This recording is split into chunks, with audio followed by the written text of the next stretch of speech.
हीरा पिछले कई दिनों से महसूस कर रही थी कि काम्यार के रवैये में एक नरमी, एक सच्चाई सी आ गई है। दिल में छुपी नाराजगियां आहिस्ता आहिस्ता घलने लगी थी। एक शाम हीरा ने हिम्मत की और काम्यार को काल मिलाई। काम्यार, क्या तुम मुझसे कुछ देर के लिए मिल सकते हो? मुझे तुमसे एक जरूरी बात करनी है। काम्यार ने एक लम्हा भी नहीं सोचा। एरा, मैं अभी आ रहा हूं। दोनों एक छोटे से कैफे में मिले।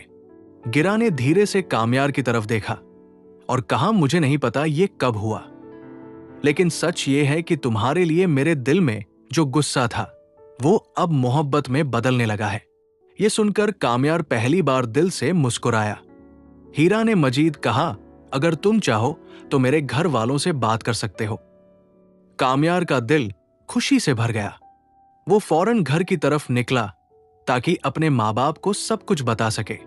मगर रास्ते में अचानक एक गाड़ी सामने आ गई और उसकी गाड़ी बुरी तरह टुकरा गई।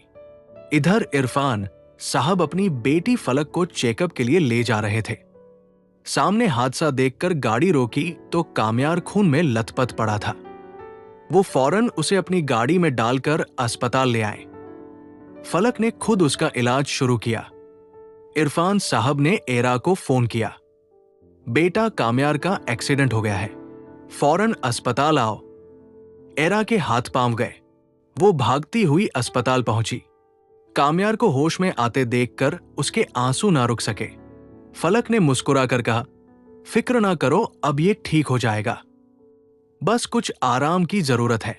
होश में आते ही काम्यार ने सबसे पहला जुमला यही कहा, एरा, क्या तुम वाकई चाहती हो कि मैं रिश्ता भेजूं? एरा ने सिर झुकाकर हक कह दी।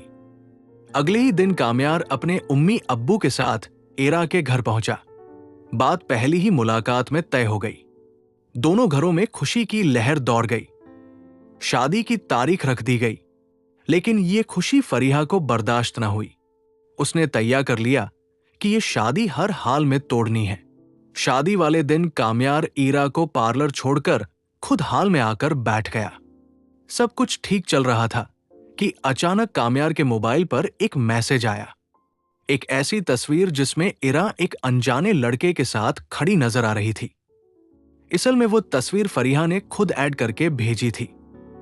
काम्यार का चेहरा एकदम बदल गया। मौलवी साहब ने पूछा, बेटा क्या आपको निकाह कबूल है? काम्यार ने गुस्से से कहा, नहीं, मुझे ये निकाह कबूल नहीं। हाल में सन्नाटा छा गया। ईरा का दिल बैठ गया। काम्यार ने सबके सामने वो तस्वीर दिखा दी। ईरा सदमे से बस इतना ही बोल सकी, काम्यार, ये सब झूठ है, तुमने मुझे सफाई देने का मौका भी नहीं दिया। इरफान साहब गुस्से में आ गए। बात लड़ाई तक पहुंच गई। ईरा ने आंसू भरी आवाज में कहा, अगर तुम्हें मुझ पर यकीन ही नहीं था तो मुझसे मोहब्बत का दावी क्यों किया? काम्यार गुस्से और शर्मिंदगी में घर चला गया। रास्ते में उसने फरीहा को फोन पर किसी से कहते सुना, मैं कामयाब हो गई, शादी तोड़ दी मैंने। ये सुनते ही काम्यार के कदम लड़खड़ा गए। वो फौरन एरा के घर पहुंचा। एरा अभी भी दुल्हन के लिबास में बैठी रो रही थी। काम्यार ने रोते हुए कहा, एरा, मैं बहुत बड़ा बेवकूफ था।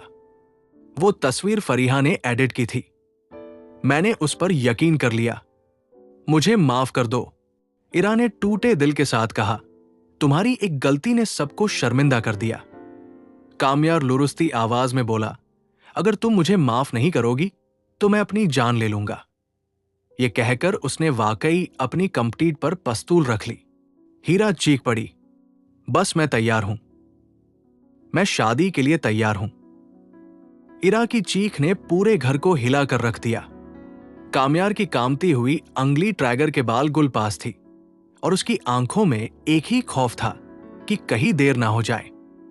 ईरा ने लपक कर उसके हाथ से पिस्तूल खींचने की कोशिश की। काम्यार, खुदा के लिए ये क्या पागलपन है? मैं कह रही हूं ना, मैं तैयार हूं, मैं शादी करना चाहती हूं। काम्यार के हाथ से पिस्तौल नीचे गिर गया। वो एकदम बैठ गया जैसे टांगों में से जान निकल गई हो। उसने दोनों हाथों से अपना चेहरा ढांप लिया और फूट फूट कर रोने लगा। एरा चंद लम्हे उसे देखती रही, फिर धीरे से उसके पास बैठी। अगर तुम्हें लगता है कि खुद को मारकर तुम ये साबित कर दोगे कि तुम मुझसे मोहब्बत करते हो तो ये गलत है। कामयार ने सिर उठाया। ये रहा, मैंने तुम पर यकीन नहीं किया, तुम्हारे किरदार पर, तुम्हारी पाकीज़गी पर शक किया। मुझे जीने का हक भी नहीं। जीने का हक तुम्हें है, लेकिन गलती की सजा कुछ ही नहीं, तब्दीली है, तलाफी है। इरा की आवाज पहले से मजबूत थी। अगर तुम अपनी गलती को दिल से समझकर आगे बढ़ना चाहते हो तो मैं भी तुम्हारे साथ चल सकती हूं, लेकिन डर और धमकियों के साथ नहीं।